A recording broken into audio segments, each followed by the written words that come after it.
May the words of my mouth and the meditations of all our hearts be acceptable in thy sight, O Lord, our strength and our Redeemer. Amen.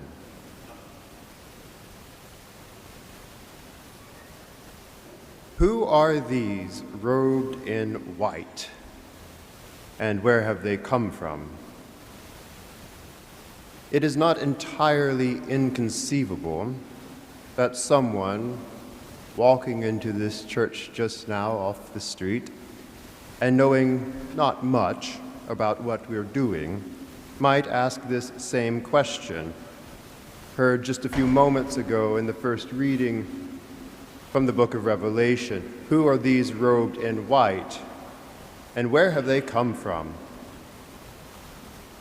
And to such a person asking such an innocent and even good question, I suppose a valid answer would be, well, that's Father Francisco and Father Johnathon and the acolytes, and they came from the sacristy. That's true.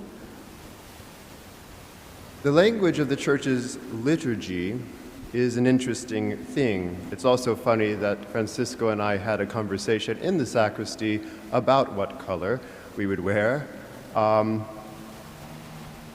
Colors are a part of that language.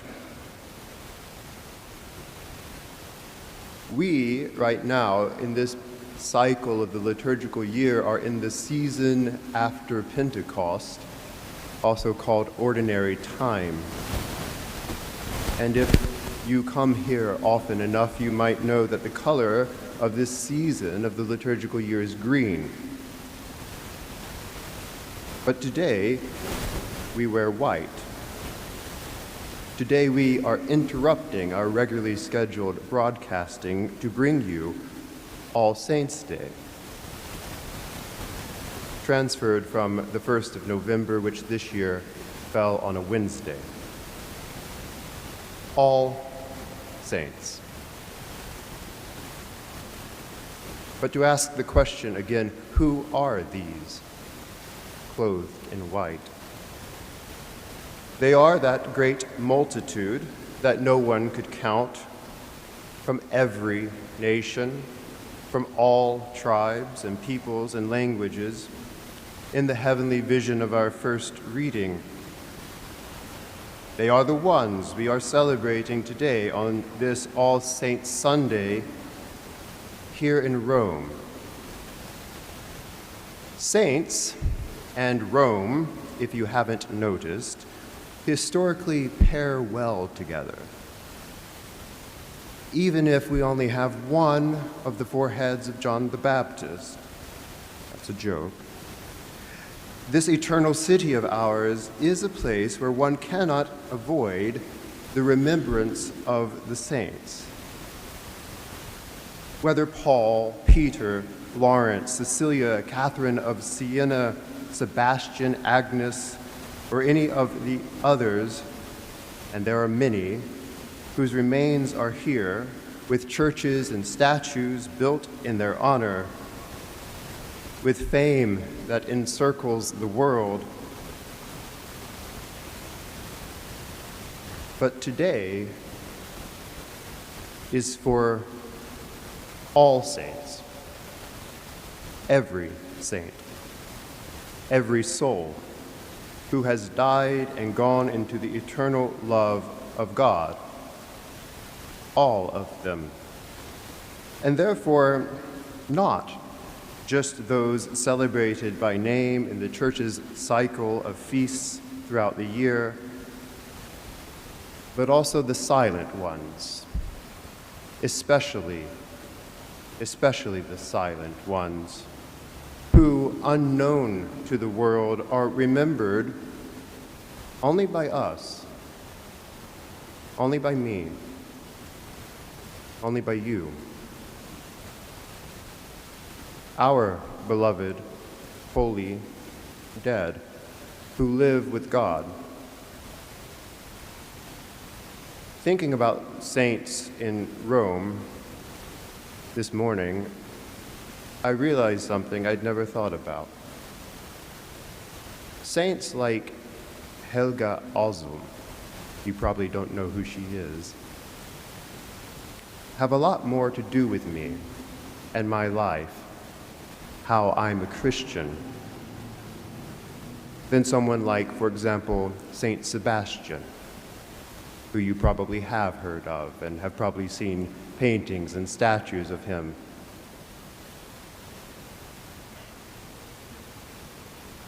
All of us have these unheard of saints. For if you have met faith, hope, love, kindness, courage, fidelity, in persons who are now gone from this earthly life, then you know those whom you can seek in the presence of God, even as we still feel the pain of their absence here. You know those whom we celebrate on this double feast, if you will, of All Saints and All Souls, in which sorrow and joy, grief and happiness are strangely blended.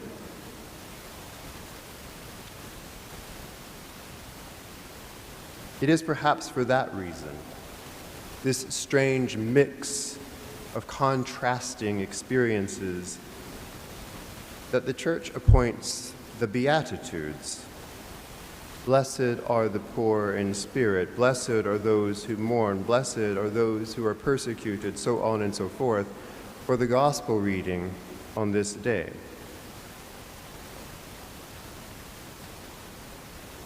Quick side note, if you know a language other than English, it's worth reading the Beatitudes in one of those languages. If you were here 2 Sundays ago, you might have realized I'm sort of a nerd when it comes to languages and words. The reason I suggest this is because in the highly hybridized, eternally evolving mutt of a language that is English, blessed is an incredibly slippery concept. Why is that, you might wonder? Well, I was hoping you would ask. Thanks to shifting vowel sounds,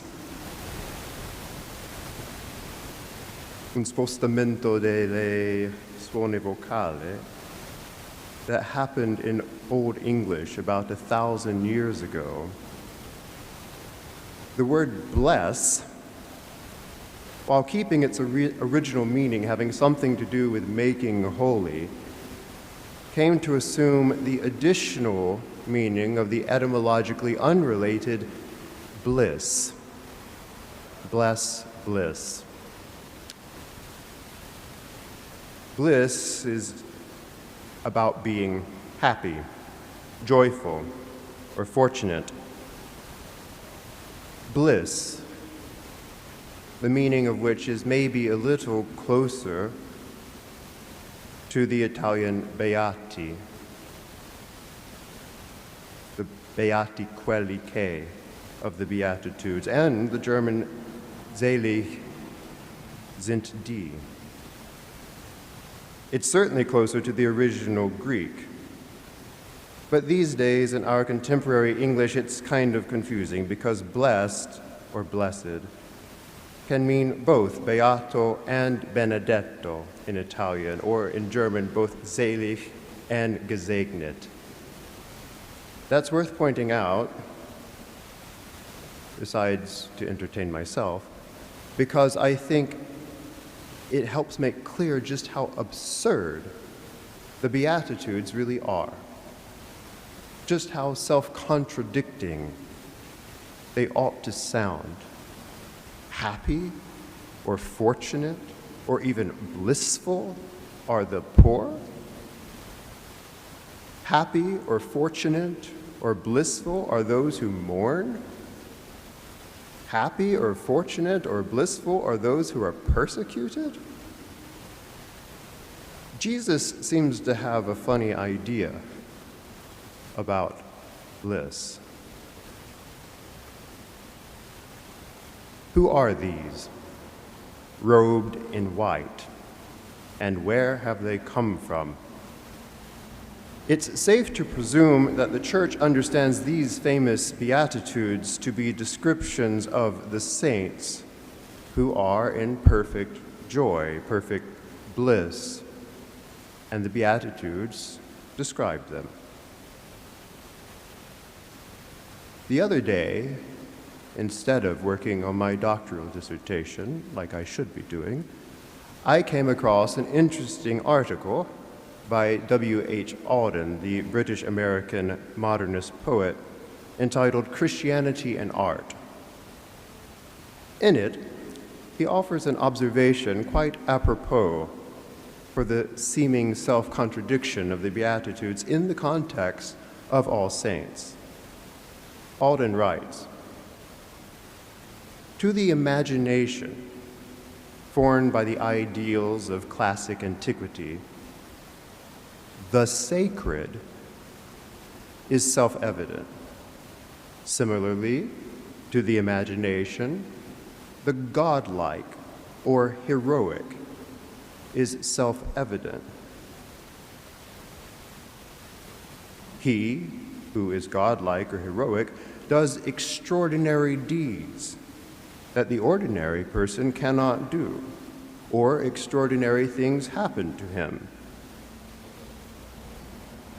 But here comes Christ, appearing and looking of just like any other man, yet acclaims that he is the way, the truth, and the life.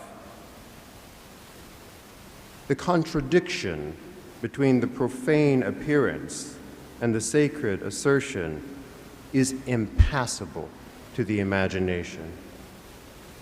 To a Christian, the godlike man is not the hero who does extraordinary deeds, but the holy man, the saint who does good deeds in secret, hidden.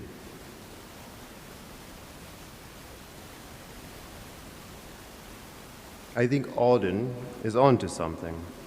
The Holy One, the saint, has followed this Christ, has, as the book of Revelation later says of the saints, followed the Lamb wherever he goes. Indeed, in Revelation's vision, what is it that whitens the robes of the saints? It is the blood of the Lamb, the outpouring of life, the self-outpouring of the one whose name is love. Who are these robed in white? They are those who have loved. They are those who poor in spirit, mourning, meek, hungering because deprived of righteousness, remaining pure, making peace, persecuted and reviled falsely, still loved. Who are these? They are those who loved anyway. This is holiness. This is sanctity. This is what we celebrate today. Yes, Auden is right that Christ's way, Christ, the God who gave his life for those who crucified him, is in tension with how the world tends to imagine greatness. Christ's way, the way we proclaim, the way the saints have run before us, is to love anyway. Perhaps it's this that makes Auden write his poem, The More Loving One, which is very much worth reading on a Sunday afternoon. The More Loving One by W.H. Auden. You can Google it. True. Love means choosing to pour yourself out. And so, yes, we cannot escape the truth, the hard truth, of the Beatitudes. It is love that breaks us. But, paradoxically, it is love that makes us whole. It is love that unites us. It is love that sanctifies us. It is love that saves us. It is the only way, the only truth, and the only life. The scriptures tell us love is strong as death, passion fierce as the grave. Its flashes are flashes of fire, a raging flame. Many waters cannot quench love, neither can floods drown it. If one offered for love all the wealth of one's house, it would be utterly scorned. Love is eternal. And like every Christian feast, this Feast of All Saints is a feast of love. Who are these robed in white, and where have they come from? These are our saints, my saints, your saints, our holy souls, whom we both mourn and celebrate on this double-sided feast of all saints and souls. They are those who loved anyway, and who love still, whose love has become eternal.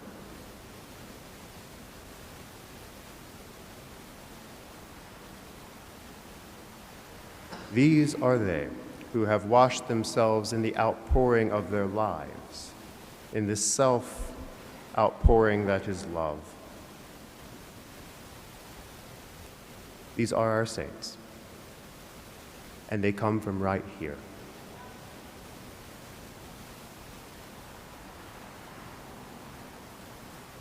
Saints of God, come to our aid.